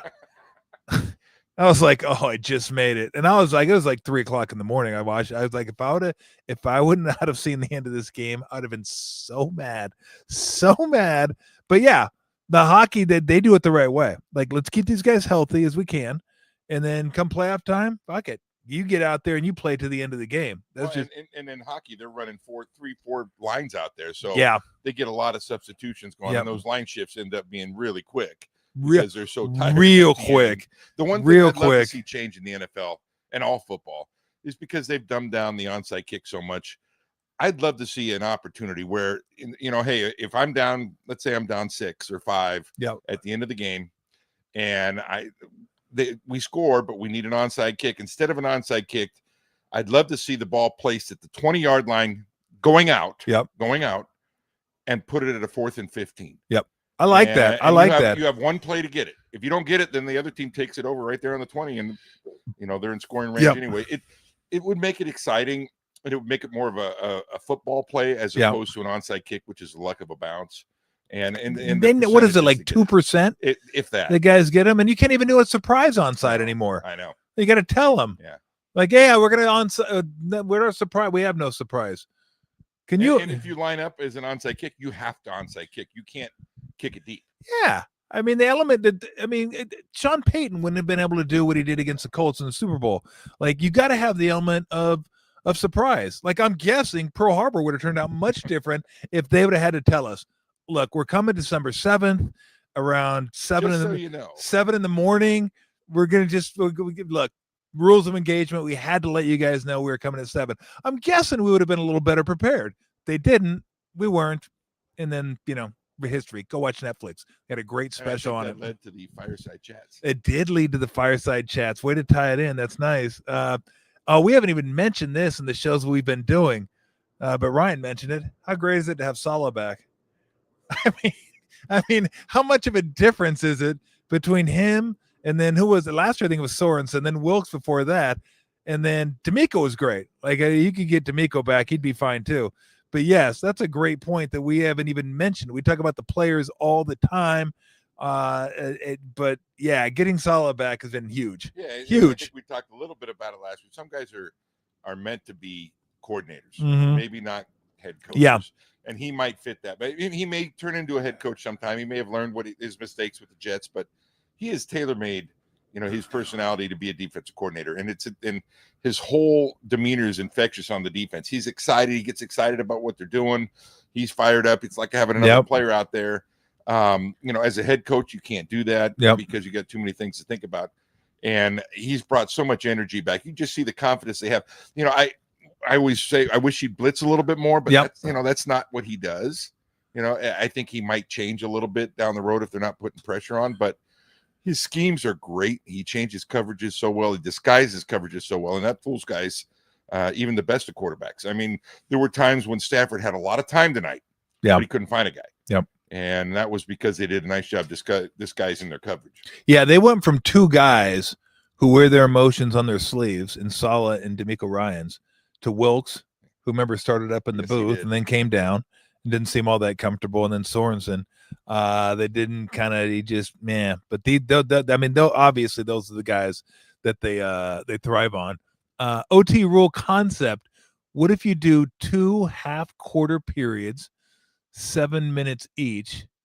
If it's still a tie, field goal kickoff. Absolutely not. Thanks for the money, but no. No, I just said, Dom, I want less kickers. I don't want more kickers. Now, the only way I would agree to that, if the kickoff included 5, like they do in hockey in the shootout, you have 5 guys and none of them can be kickers. Then I might think about it. Like, who are you going to have? Who are your 5 are going to be that go out there and kick? Are you going to have a wide receiver? You're going to have a quarterback, you're going to have running backs. You have 5 guys line up, best out of 5 wins. So that's the only way I'm down for it. But yeah, I don't want to see more of these guys. Would you, in basketball, would you love to see Shaq up there shooting a free throw to win a game? Game's tied at the end of it. Depending on who I was betting on. And we got to go best of 5. If I was betting on Shaq's team, no, I wouldn't want to see him up there. Although Shaq's great. I love Shaq. But Shaq always said, I made him when I needed to. I was like, big fella, if you made him when you didn't need to, you wouldn't need to make him when you needed to. Game would be over by then. You wouldn't have to worry about it. But hey, Hall of Famer, so whatever. He got the job done. I think, when you look at all the overtime rules, I think they're mostly driven by players. Like basketball is easy. It's 5 minutes. You go to a double to overtime occasionally. Not a huge deal. Not a huge risk of injury. Baseball ghost runner's stupid, which is why they don't do it in the playoffs. But the players wanted it. The players are like, we don't want to be out here for 13, 14 innings. So the fans hate it, but argue with the players. The players are the ones that are like, yeah, this is good by us. We'll be done after 10, 11 innings. We'll be out of here. We don't want to stay till 13, 14, 15, 16, sometimes 17 innings, although those are rare. Football probably, I bet you if you ask the players, they wouldn't mind doing the sudden death, but it's only 17 games, and they're probably thinking, okay, this is the more fair way, and one game could decide your playoff berth, whether you get it or you don't get it. And then I like hockey. I like what they do. 4-on-4. It's fast paced. Let's see if we can get a point. And you get a point anyway. If you go to overtime, you lose. And then you go to the shootout. Soccer, I think, does it right when they get to like Champions League or World Cup and stuff like that. Because the regular season, soccer is like, game's over. That's the greatest thing about soccer. It's going to be 2 hours every single time. You can plan your day around it. You don't have to worry about 2.5-hour game, 245-minute game. Now 2 hours, we're done. We tie, shake hands, clap for the crowd. and we're out of here. What are your thoughts on the college playoff? You mean college overtime? Yeah, at the 25-yard line. Yeah, I don't like it. I would give it to him at the 40, because I'd like you to at least get a first down to be in semi-reasonable field goal range. I hate that you can go 3 and out and kick a field goal. I hate that. But I know what they're trying to do. They're going touchdown, then 2-point conversion if you score a touchdown, and then only 2-point conversions after that. And I think they did that because of that Texas A&M LSU game a number of years ago. 7 overtimes, and they kept scoring touchdowns. And then after a while, the defense is so tired they can't stop anybody. It's just touchdown. Well, I kind of wish that the college would go to what the NFL does, to be honest with you, because you get 10 minutes to go out there and play a regular football game, as opposed to you get inside the 25, and it depends on what type of offense you run. Certain offenses are better in the red zone than others, and it's an advantage for teams. And it's such an advantage to go second. You have 4 downs, even though it's a little bit like that now in the NFL, but because both teams get the opportunity to get the ball. But it's always been that way in college, where if I'm on the 3-yard line and it's 4th and 3, I'm not kicking a field goal. I got to go for it if I have the ball second. Yeah. If I need to get the touchdown, so it's an advantage for the defense for that, to go defensively first. Yeah. Now I'm okay with it now. I just like to see him move it back to the 40, not have it at the 35. And the 2-point thing's hokey, but they're just trying to get the game over with at that point. They're like, okay, this is the 3rd overtime. We don't want you guys out here. The best thing college did was get rid of the stupid stop the clock on first downs. That was the best thing they did, except in the last, I think it's 2 minutes. Oh God. We need to stop the clock on first downs. It's not 1914, okay? You don't have the chain gang being homers and spotting things a little bit differently. It doesn't work that way anymore. And they finally like, you know what? Maybe we should just keep the clock running. Yeah, no shit. You figured that out about 20 years too late. Zealously said, I feel like the playbook has been way too conservative. Again, look what he's working with. What are you going to do? I mean, there's no question that Shanahan wants to open it up, but how do you no doubt it up when you don't have the weapons that you're planning for? Your whole offense has got to change. I liken it back to when you talked about the strike season, when they came up with scabs. You weren't running the same offense with your scabs as you were with your starters. You had to change things up for what you have. You have to adapt to whatever you have. And if you're not playing with the full deck, then you got to figure out ways to get certain guys the ball, and it's going to be different than what you want to do. And this is not the way he'd like to call a game. There's no question. You look at his history of how he calls games, but I think he's doing a wonderful job. Actually, this is the first year where I could actually say I think he's called great games every game. Yeah. No, I mean, look, and then look, I've known Bergie forever. He's been it's fair, but he's been a critic of Kyle Shanahan and the way he's called games, but not this year. Look, wide receiver 1 out, wide receiver 2 out, wide receiver 3 out, tight end 1 out, and your offensive line, even with Trent Williams, is probably at best a 10 to 15 offensive line in the league, maybe right in that. They're not great. They're like kind of in the middle there somewhere. So your question is the guy that's calling the plays, okay, how do I get the ball to my best player, which is Christian McCaffrey? How do I get the ball to that guy all the time? And he's trying to, but at some point you got to get the ball to the other guys, and they're just not huge deep threats. And I think he's doing a really nice job scheming a way to get Bourne open, getting Robinson a few catches, getting Tonjes, who most of us haven't even heard of unless you followed high school football or college football here in the Bay Area. We knew who he was, but most people didn't. Getting him some catches. So no, I think this year he's doing. Oh, by the way, and your quarterback's out. All that. So no, I think this you could have been critical of him in the past, but I find it hard to find fault with him for his play calling this year. Smoke and mirrors. Yeah, he's doing it with smoke and mirrors. I'm flabbergasted that they're 4-1. I know their schedule hasn't been really difficult up until tonight's game, but the fact that they're 4-1, doing what they're doing with what they have, I think is terrific. Yeah, I don't know what happened to Grindo. I don't have an answer for you on that. Well, he played tonight a little bit. He got 1 carry. And is that it was special teams? Yeah. Oh, okay. Maybe I've been taking a pee during that carry. I'm not sure. That's how quick it was. I went for a bathroom break and he may have a carry. Mac Jones eats for free in the Bay Area. He's gonna have a hard time getting out of bed and getting to a restaurant to actually eat for free. That dude's gonna be so. I can't even imagine how sore he's gonna be tomorrow. But he's making some money right now. I mean, with what he's doing, obviously he's got a 2-year deal with the Niners. And that's gonna help the Niners down the road too. There's a guy that I wouldn't do it this year, but if they're gonna get offers for him in the offseason because he's shown that he can do it. He's improved. All these quarterbacks come to San Francisco, it seems like, to get better.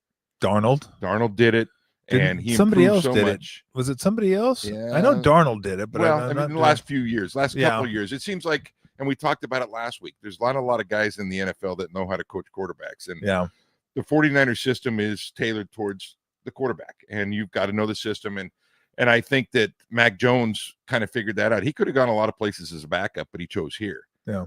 Because that's not a lot of money. I mean, I'm sure he could have got more money elsewhere, but he kind of saw that this is a place where I can get better, get an opportunity to prove what I can do, to get, to kind of figure the game out a little bit more, because he was stuck in purgatory in a couple of places where they weren't doing very well. And, Darnold parlayed it into a couple of good jobs. Yeah. And he's doing great up in Seattle right now. Yep. And, I could see the same thing happening to Mac Jones down the road. Yeah. I would say this, and I certainly don't know play calling and quarterbacking like Berg does, but I mean, look, if you want to know about Kyle Shanahan and his ability to make quarterbacks better and call plays, ask Darnold and Mac Jones about him. Like, why'd they come here? Because they came here because they thought he could make them better, and then they can go make more money somewhere else. I mean, Mac Jones saw what Darnold did. He's like, well, the hell, I could do that. I could just go be a backup, play in a few games, maybe have some good tape and get out there and kind of rebuild my reputation in the league and go find a good job somewhere. And like Darnold hit the mother load when he went from Kyle Shanahan to O'Connell. Yeah. I mean, that was like perfect for him. It was like, oh God, this is like, this isn't the Jets Carolina parlay anymore. Like, I got two guys that know what the hell they're doing out here, and I could actually make a career and make some money out of this. And he's done that. And I'm sure Mac Jones thought the same thing. Like, this is where I want to go play. Got a lot of respect for what they run, the system they run, the coach that coaches the offense, the quarterbacks, and maybe I can turn my career around here. So this guy says, Bergie, if you're a 49er head coach, is it automatic 4-day weekend? And telling players not to come into the building until next Tuesday. Well, I think you want to get him in for treatment. Yeah, yeah, especially Mac Jones. Yeah, wheel his ass in there. That's one of those things where I think they'd be excited to come in tomorrow, to make any corrections, watch film, get treatment, those types of things, and then you give them the weekend off. Yeah, you give them the weekend off, and you hit back up Monday. The NFL's got a different schedule. One of those days they have to take off. I know that there's mandatory day off. Yeah, but yeah, it's take advantage of those 2 days. They're so beat up. But also you have to think about the fact that they're playing with so many guys with little experience that some of those guys you might want to get back in there, not necessarily to be on the field, but to be studying the playbook, to be going over the film and making those changes, because they haven't had a lot of reps. So, the veterans for sure. Some of those younger guys, I would expect them to probably be in there and to keep getting better. Let me see this might be the toughest part of the Niners schedule, which isn't all that tough, to be honest with you, but they Rams at Buccaneers, at Falcons at home, excuse me, at Texans, and then they go at Giants, Rams at home, at Cardinals. If they can just, if they get to the back part of the schedule looking really good, it really lightens up. Their last 5 games are home against the Panthers, at the Browns, home against the Titans, at the Colts, home against the Bears. Well, with the exception of the Buccaneers that you mentioned the Giants, you mentioned the Falcons.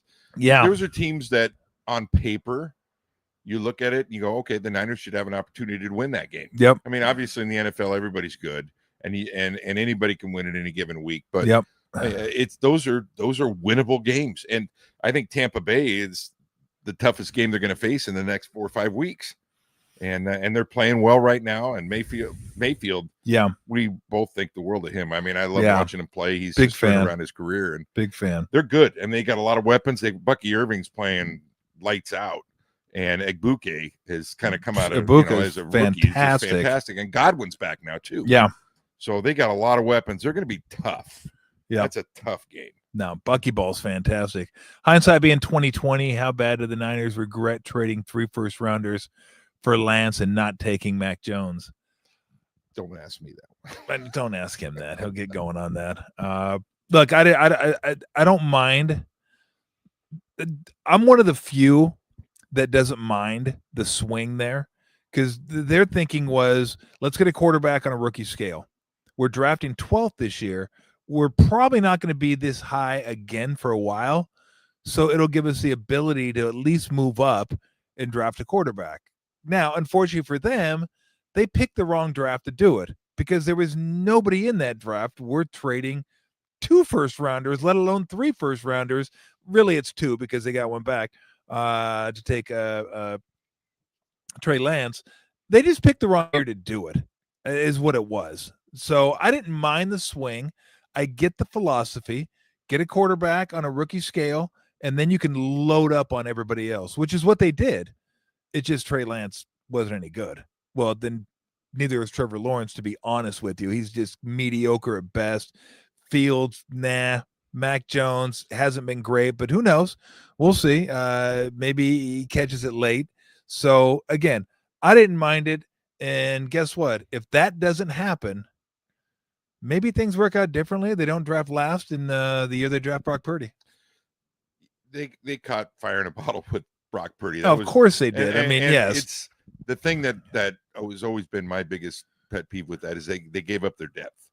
And who knows if the 3 picks that they give up or the 2 picks that they. But if you hit a quarterback, yeah, who cares? But it's such a crapshoot with the quarterback position. Lamar gets picked 33rd, and arguably he's a multiple-time MVP. Yeah, and there was a lot of guys picked ahead of him, and it's such a crapshoot with the quarterback position that to take one. And I mean, I'll harken back to when you and I was a big believer that I thought Ryan Leaf was better than Peyton Manning. No. I remember that. And look what happened there. Well, and too bad you couldn't crawl on Ryan Leaf's head. I know. You would have thought differently. Well, there's very few Peyton Mannings. There's very few Andrew Luck guys. It just doesn't happen that often. I think that it's very sketchy to take a quarterback that high. Cam Ward, I personally think that was a wasted pick. I don't think he's ever going to be a difference maker in the league.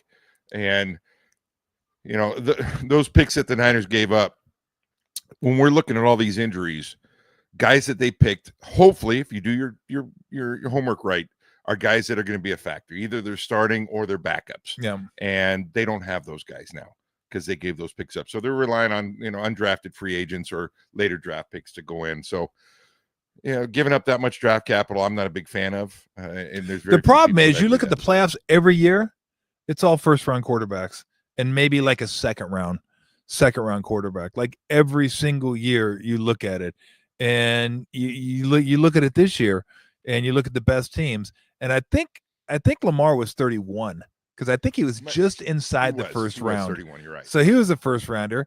Allen's a first rounder. Mahomes a first rounder. Hurts a first rounder. Stafford's a first rounder. Like, you go up and down the list of playoff teams, and they're first rounders. But did teams give up? Even if the Colts they'll have a first rounder. But Mahomes was 14th pick, I believe. But he got traded. Remember? Yeah, but they traded up to get him. But only one. They changed positions. They gave up like a third rounder with that. They only changed. I thought they gave him a first spots with him. Maybe not. They just flipped spots with their ones. But and Allen, there was a lot of question marks around him. And I think he went, 4th or 5th or whatever it was. They bypassed a few guys. Yeah, Jalen Hurts was a second. So wasn't he second rounder or was he third rounder? So yeah, second rounder, pick 53. We go back to Tom Brady and now Brock Purdy. Well, I mean, Tom Brady is the outlier, absolutely, right? Because he's a 6th rounder that won 7 Super Bowls. Joe Montana, that 3rd rounder. So they're out there. They're few and far between, though. Few and far between, but you know what? Usually, if you're picking first, you're not very good. Yeah, and you're going to get a quarterback if he's that good, and you're going to throw him out there. Usually, they get the crap beat out of him because you're not very good. you don't have a lot of weapons for him to throw to, and then the media gets on him, and the fan base gets on him. Oh, he's not that good. Yep. And so it's that's where I'm saying it's a splashy pick because it gets fans. Oh, look, we got Peyton Manning, or we got, you know, whoever it is. They Cam Ward. Well, is he really the guy that's going to bring you to the promised land? I don't know. Yeah. Time will tell. The problem is, though, if you don't have a quarterback, you don't have shit. You don't have a chance in this league without a quarterback, unless you're the Ravens or the Buccaneers. Brad Johnson, Trent Dilfer. Those may have been like, and Brad Johnson was actually pretty good. Dilfer wasn't bad that year, but like other than that, you look at teams that win Super Bowls. Or, I mean, if I guess, well, there's only been, 50 Super Bowls. So you're looking at 50 different quarterbacks. What about guys like Jake Delhomme that take them all the way to the Super Bowl? And they didn't win. They didn't win. Didn't win. But, I mean, obviously teams like that are happy to get to the Super Bowl. They want to win. Yeah. And so there's a lot of guys out there that have, you know, Mark Rippon and who's what's his name? The other Washington, the Grambling quarterback, Doug Williams. Oh, Doug Williams. Yeah. You know, guys that have taken him to the promised land that weren't great quarterbacks, but you know, that was a long time ago too. Yeah, that was a long time ago. The league's changed a little bit since then. I do think Mac will be frustrated when Brock is back, goes back. Look, he's going to want to get back to the bench tonight after this game, especially how well he's played. No, I mean, this is the NFL. I mean, everybody knows their role. And in fact, I think if Brock comes back and he played, let's say he goes and wins one more game, he'd be like, I've done my job. I've won 3 games. Like this is what they asked me to do. This is what I've done. If you need me again, I'm here for you. And if any little thing were to happen to Brock, they wouldn't hesitate to put this guy in now. I mean, look what he's done for him. So look, every pro athlete wants to play. And I think that's a misconception by some people. I hate it. It's one of my biggest pet peeves. And when people say, oh, well, hell, I'd take $1 million to go sit on the bench for so-and-so. Yeah, I bet you would, because you fucking suck. You wouldn't stand a chance even coming close to these leagues. So, of course, you would take $1 million to sit on the bench for somebody. But these guys don't. That's why they're there, because they want to play. They want to contribute. They have fire in their ability to get out there and play at the highest level. So even when Mac Jones came here, he wanted to play, but he understood what the situation was. He was coming here as a backup, and that's just the deal. You get that. You're a professional about it. It doesn't mean you don't want to play. You don't think you can play. But I can't imagine there would be a bone in his body. It's like, oh, I can't believe Brock's playing. Like, he knows Brock Purdy is the number 1 quarterback here. When Brock's healthy, Brock will be back, and Brock will be the starting quarterback here. And he's done his job. And as Bergie said, he's making himself money. Like, cash register just keeps ching, ching, ching, ching, ching. Because I think other teams are starting to think, well, hell, if we had a guy like that in our system, maybe he's not the guy he was earlier on. Maybe he's matured a little bit. Maybe he has a better understanding of the position. Maybe we can win with this guy. And teams have 53 guys on a roster, 47 suit up, and all of them want to play. And they all want to be difference makers. And you'd like to think that they're all professional and they're ready to go. Mac Jones is professional. He's ready to go. And you know that when they call his number, he's going to be ready to go. I look at the Commanders right now, and they've been without Jaden Daniels and Marcus Mariota, who's a number 1 pick and a Heisman Trophy winner. He's their backup. He's ready to go. He's a professional. He's been a starter, but it's a team, and you want team guys, and you want guys that want to help you win. They're not in it for themselves. So obviously there's a lot of players in this league that are in it for themselves. Yeah. But the quarterback position is such an important position. I see a lot of camaraderie and a lot of other backup quarterbacks rooting for the starter to do well. They want the team to do well. They want that guy to do well. You spend so much time together. You don't want him to do poorly. You want him to win. You're part of that team. And if he does get hurt, then I need to go in and I need to be the guy that's going to take us to win. And I would expect the starter to be pushing me and being excited for me to do well. And that's what you see in good teams. Look back, and you had 2 Hall of Famers with Montana and Young on the same team. And you have Steve Young on the sideline rooting Montana on, and people tried to make something of it being, oh, it's Joe versus Steve. And those 2 got along great, and they were fine, and they supported each other, and they had each other's backs, and the media made it look like they didn't.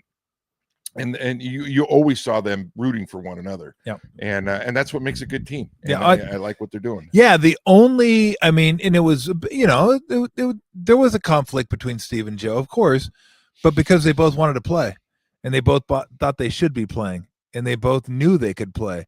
I mean, how many times do you have 2 Hall of Fame quarterbacks? I mean, I don't know that you could ever have that anymore with the salary cap, but how many times do you have 2 Hall of Fame quarterbacks on the same roster? I mean, obviously you had Favre and Aaron Rodgers. You had Steve and Joe. I think Andrew Luck got there a year after Peyton Manning, didn't he? He did. I don't think he didn't sit behind Peyton Manning. Hall of Fame either. Yeah, he was a Hall of Fame talent that got hurt and decided to retire. I'm trying to think. Are there any other? Like, I mean, those are the 2 that jump out at you, Green Bay and the Niners. But I'm trying to think of other teams that had 2 Hall of Fame quarterbacks offhand at the same time. I don't. Terry Hanratty's not in the Hall of Fame, is he? If he is, then we better change the Hall of Fame. I think he's right next to David Hum. There you go. When I think of when I think of backup quarterbacks, I always think Terry Hanratty and Don Strock and Earl Morrall, of course. Earl Morrall playing for the Miami Dolphins back in the day, and the Colts. Guy's got a howitzer. Druckenmiller's got a howitzer. Yeah, I'm just trying to think if anybody like Green Bay, Niners, and like recently I can't think of anybody. I don't think Aikman I can't even remember Aikman's backup. And did he cross over at all with Danny White? Well, Danny White's on the Hall of Fame because Danny White was with Staubach. Yeah, but I thought Staubach kept going and he kept playing. Remember Danny White, punter too. Good quarterback punter. He was a good punter. Who's better, him or Pastorini as a punter? Ooh, I got to go Pastorini, but I don't know. Like White was pretty good. He was good. You know who else? Randall Cunningham. That's right, Randall Cunningham. Randall Cunningham, punter. Absolutely. All right, let's take a few more. Then we're going to get on out of here. We've extended the post game because, well, everybody's in a good mood tonight. Everybody's enjoying this evening. What is the game plan as they head into the Bucs game? I have no idea. I have no idea. I mean, I don't think he's even thinking about it yet. He'll take a couple of days, I would imagine, and then they'll start putting in the game plan and the install next week. Depend on who he's got. This is a good point. I mean, he never knows who he has. What I have. Yeah. So he's waiting to see. I mean, give these 3 or 4 days, and then Monday, or I'm sure he's going to be looking at film, but he can't do anything until he realizes what he has. Yeah, no doubt about it. All right. What games are you excited to watch this weekend? College, it feels like, what's a really kind of interesting game to me is Alabama Vanderbilt, because Vanderbilt's pretty good this year. That dude Pavia, the 9th-year senior, this fucking guy. Like, you get so many guys now in college sports are like, oh, let me play another year. I know I'm not going to make the next level. I just want to make as much money as I can. NIL. Let me get some more NIL, sweet NIL money at Vanderbilt. But Vanderbilt's pretty good. You remember they beat Bama last year at Vanderbilt. So I think they're 16. Alabama's 10. They're only 10-point favorites. When's the last time Alabama's only been a 10-point favorite against Vanderbilt? So that one, but I really feel like we're going to take a step back in time a little bit to like 20 years ago where Miami and Florida State was a big game. Remember, that used to be the game Labor Day. Like, that was the first weekend. It was Miami and Florida. And if you go back before that in the 80s, I can't tell you exactly what weekend it took place, but that was a game you go back and watch. It's like, damn, NFL guy, NFL guy, NFL guy, NFL guy, NFL guy, NFL guy, NFL. Yeah, exactly. Like, that was the game. Yeah. That was the game. It wasn't like Alabama, Georgia. It wasn't Michigan, Ohio State. It wasn't Notre Dame against who. It was just, that was the game. Like, Miami, Florida State was the game back in the day. And it was the game running for about 5 to 8 years. Like, it was awesome. And then it just fell apart. Florida State wasn't very good. Then Miami wasn't very good. So the fact that they're both really good, I'm pumped to watch that one. That'll be fun. Do you think it takes the luster off the loss to Virginia last weekend? A little bit. Like, I was kind of, I mean, Virginia's okay, but yeah, I'd probably, if they were undefeated, then it'd be massive. It'd be massive. But if Florida State wins this game, then they got a leg up to win the ACC and gives them a leg up to get to the playoffs. I think Miami's a cut above. Miami's defense is good this year. Good. And I think Beck is he's putting his name in there for the Heisman. He's playing so well. Yeah, he is. Now. And if he goes out and has a big game right now, I'd say he's the front runner. What about Moore for Oregon? more too, but I think that that was a pretty good game he played at Penn State. I'm a West Coast guy. I'm an Oregon guy. Love watching them play. It seems like the media on the East Coast, though, they tend to favor those teams that they see often. And Oregon, as much as they're on TV right now, they get to see them, but sometimes they have to play, 10 o'clock at night when they're playing on the West Coast, and those guys don't even see it. Yeah. So I think Beck, because of the name, because it's Miami, Florida State, all the eyes are going to be watching. Last week they had, you had Alabama, Georgia. At the same time as Penn State, Oregon. This week it's going to be all Miami, Florida State. Everybody's going to be watching it. No, that should be a good one. Maybe not. I don't know if it's going to be a good game or not, but it'd be fun to watch Notre Dame Boise. It's just such an odd game. It is an odd game. I wonder if Boise will go back to their roots and do some just some weird shit against Notre Dame, like big underdogs, do some trick plays and stuff like that. That'd be kind of fun to see. Well, I know those were all Chris Peterson time. They were the Chris Peterson. So innovative with the stuff. Yeah. It's the guy that they have there now. I'm not a big fan. There you go. As far as the NFL, let me look and see if I can find this. Our games this year, this week, Denver, Philly should be somewhat interesting. I believe. Let me see what we got. Vikings, Browns, no thank you. Cowboys, Jets, pass. Broncos, Eagles, good. Texans, Ravens, no thank you, especially with Lamar being out. Raiders, Colts, nah. Dolphins, Panthers, hell no. Buccaneers, Seahawks be a pretty decent game. Where's that game? That's at Seattle.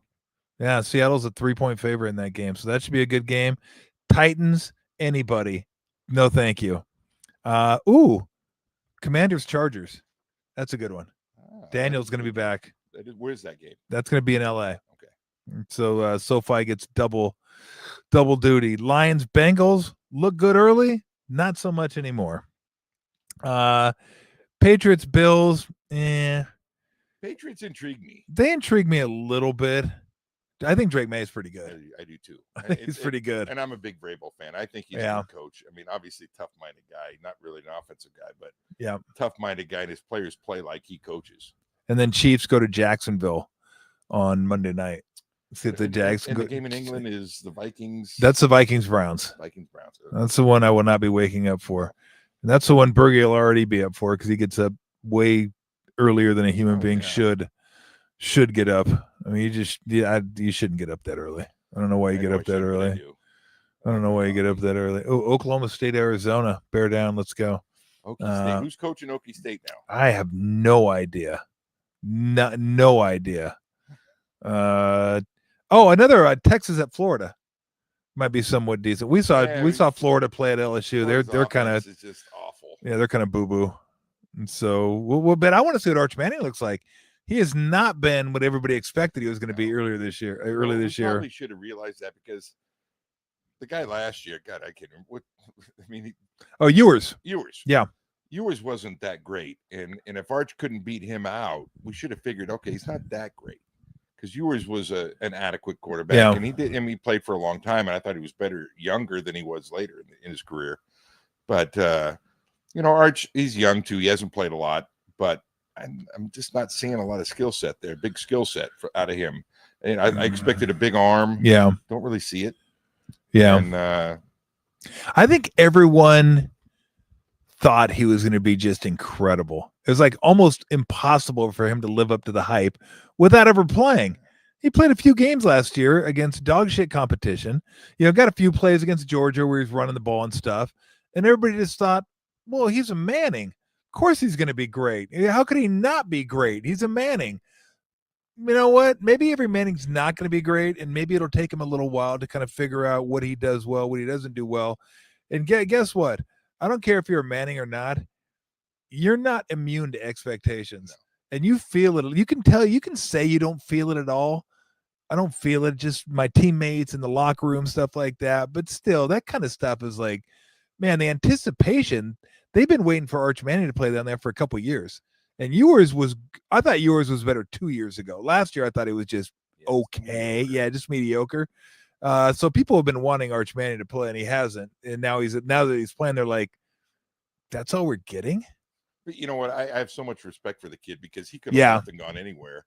And nowadays, quarterbacks are just bolting at the drop of a hat and just, I'm going to go here, I'm going to go there, I'm going to chase money here, I want to be the starter there.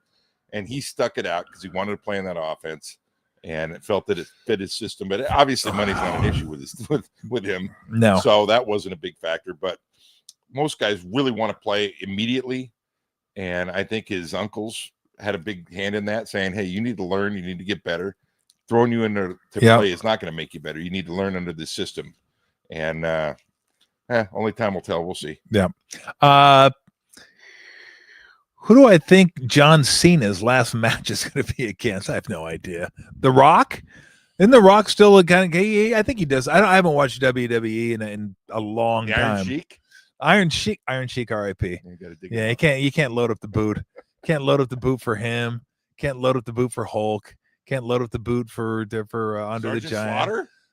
I don't know if Sergeant Slaughter's still around or not. He did put Ratto in the Cobra Clutch though, which was one of the funniest pictures I've ever seen. The Rock, Undertaker would be a good one. Joe Hendry. I don't know. I haven't followed close enough. I know Roman Reigns was like a big guy, but I'd just be guessing at this point. So I don't know. So I don't know who Peacemaker is going to be facing in his last match. That's a good show, by the way. I do enjoy John Cena. He's pretty funny, and Peacemaker is a pretty funny show. All right, last question. Throw one more up there. This will be it, and then we will be out of here. Holy cow. Good thing you don't have school tomorrow. I know. You're off. Fantastic. You're off. Yeah, one of those sweet teacher work days where the teachers just say, we feel like taking a day off today. Let's throw that one in there. I've had enough of these kids. Well, that's why summers are like 2 months long now instead of 3 months long like they used to be. Do I think Mac will be okay to play in 9 days? Yeah, I think he will. I mean, I think he's going to be sore as shit tonight and maybe the next day and the next day, but he finished the game. And that tells me that with enough rest and treatment that he'll be able to get out there. And if he was hurt bad enough to where he couldn't play in 9 days, then he probably wouldn't have finished the game. So I expect he'll play, but that's just me thinking like football players are tough dudes. And if they got to find a way to get out there and play, they're going to find a way to get out there and play. So I would think 9 days later, and this is just a wild guess, but I would think he'd be out there. Yeah. And none of the hits he took tonight looked like structurally hurt his knee. Yeah. There was a lot of banging. It was like cumulative effect. Yeah, the cumulative effect. And it looked like his brace actually was bothering him more than his knee was. Yeah. And then they said cramping as well. So all those things are pretty easy. I mean, 9 days off is going to, and a win, those things help a lot. Yeah, no doubt about it. And guess what? He'll probably be happy that he's playing on grass. Don't got to worry about the turf. Go down to Tampa, play on grass. It shouldn't be as hot. No. I mean, it was 100. It was 100 when the Eagles were playing. So, I'm going to ask you this. I've never taken one. Have you ever taken a Toradol shot? No. You haven't? I have not. Did you ever get a shot, like a needle shot, when you're playing? I'll plead the fifth on that. What are you going to get fucking arrested? What are we going to get arrested? Because I don't want to promote that. But, what do you want to promote it? Yes. What do you think the people are listening or get a fucking shot? The only time I ever did was for a hip pointer. Hip pointer? And a hip pointer. Like at halftime or before the game? Halftime. Okay. And with a hip pointer, you're not going to hurt it any worse. It's just a pain tolerance. Yeah. And so they shoot it up. You can't feel anything. You go out there, hey, I feel great. Yeah. After the game. Not so much? Not so much. I thought I'd been hit by a train. Really? It hurt so bad. But, you're not going to hurt it any worse. It's just a pain. It's a little bit like turf toe. Time is the only thing that heals it. I don't think you can shoot a toe, that would help that. But that was the only time that I ever did that. So, yeah, I mean, I don't think basketball does that. I've taken pain medication before, but just regular pain medication, but I've never taken a shot. And the reason I've never taken a shot is because, I think the team didn't need me that much. They're like, nah, you're good. We're good. We have them available, but we really don't want you to take it because we're not going to play you anyway. So you're playing like dog shit. So no, we're not going to give you the shot.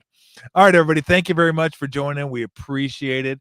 It's been an extended. It's starting to drizzle a little bit. I can kind of hear it.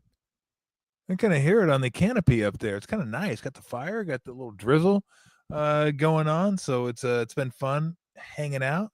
Bergie, thank you. Always fun. I appreciate it. So you're going to be with us one more time? Yes, I will. And then Bergie will be taking a 3-week sabbatical because Bergie's going to Down under, mate. He's going to Australia with the fam. Going to do a little New Zealand, little Australia, and I don't know what I'm going to do. Maybe I'll be out here by myself. Maybe I'll just bring Weston out here. I could bring Grizzly Adams, my son, out here. Big ass beard. Weston actually played football in high school and JC and stuff, and unfortunately Weston's a Ravens fan, so yeah, he's having a struggle. So maybe I'll bring him out here, but I'll still do the shows. We'll do stuff after the Sunday games. Warriors schedule pending, by the way.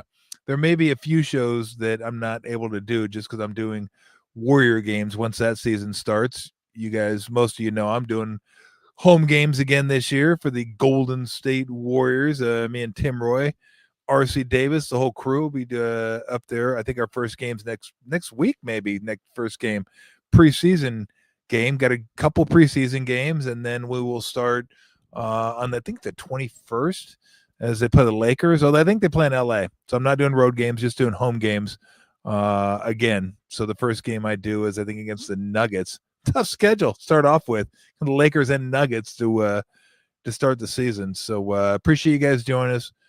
And look, you guys hung in there with us. We've been out here a while, enjoying our beer, enjoying the fire, enjoying the rain. I think the fans deserve a little something, and just for the effort. Give them a nice calf shot just for the fucking effort. There you go. Oh, look at those fucking beauties. You're gonna have the Zoom. Oh, look at those beauties. Oh, fuck. All right, we're out of here. I'll see you Monday with Brent Jones. Brent will join us Monday, and I'll probably be back tomorrow. I think tomorrow we're doing handicapping again. Been a full week. Full week next week, too. I think Drew Amenda's going to stop by. We're trying to get Mark Spears to stop by, get you guys ready for the NHL season, the NBA season. Brent will join me on Monday. But I think tomorrow we will be doing our handicapping segment. I got to square that up with Dr. Bob and Dennis and see if we're going to do that. But I believe we are. We're going to get you guys some winners, don't we? We're going to get you guys some winners. Oh, yeah. They're all natural and glorious. Until we see you again, have a good night. See you.